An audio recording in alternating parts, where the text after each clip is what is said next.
Get ready with me habang tinatalakay natin ang wikang Filipino bilang wikang intelektual. Nakatingin ako dito kasi nandito yung salamin.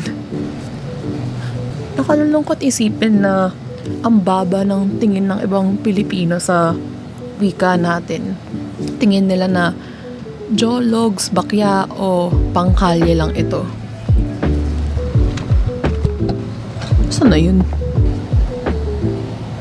Saan ba nang gagaling ang ganong paningin?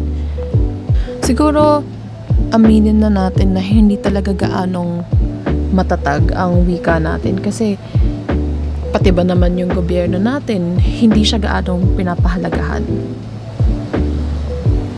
Hala, masyado palang maputi itong concealer ko. 'Di ba nga sa mga paaralan, madalas pinagbabawalan ng mga estudyante na magsalita sa Filipino bukod na lang sa ibang mga asignatura kagaya ng Filipino at Araling Panlipunan.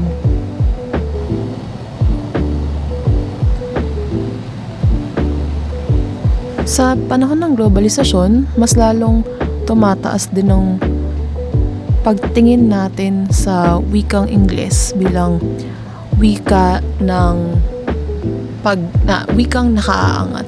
Totoo naman na pangmasa yung wikang Filipino. Kasi ito yung wika na naiintindihan ng marami. Kaya lang, hindi naman ibig sabihin nito na hindi niya kayang maging wikang intelektual o professional. Kaya nga nang sinabi ko, meron tayong mga asignaturang tinuturo sa wikang ito. Ibig sabihin, meron tayong mga akademikong kaalaman sa wikang ito. Kaya nga nakakapagsulat ng mga pananaliksik at panitikan sa wikang ito. Isipin nyo nga, merong mga kolehiyo sa ibang mga bansa tulad ng Russia na nagtuturo ng Philippine Studies. Kaya may mga dayuhan na mas magagaling pa sa ibang Filipino sa akademikong Filipino. Kung ganun, ano ba talaga ang problema? Tingin ko, ang problema, sinisisi natin yung kawalan natin ng kakayahan at kasanayan, kahusayan sa wikang Filipino. Pero, hindi dahil hindi tayo sanay sa akademikong Filipino ay ibig sabihin na hindi akademiko ang wikang ito.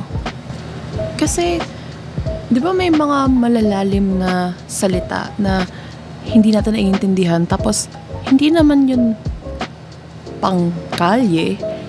Madalas intellectual pa nga yung mga salita na hindi natin naiintindihan.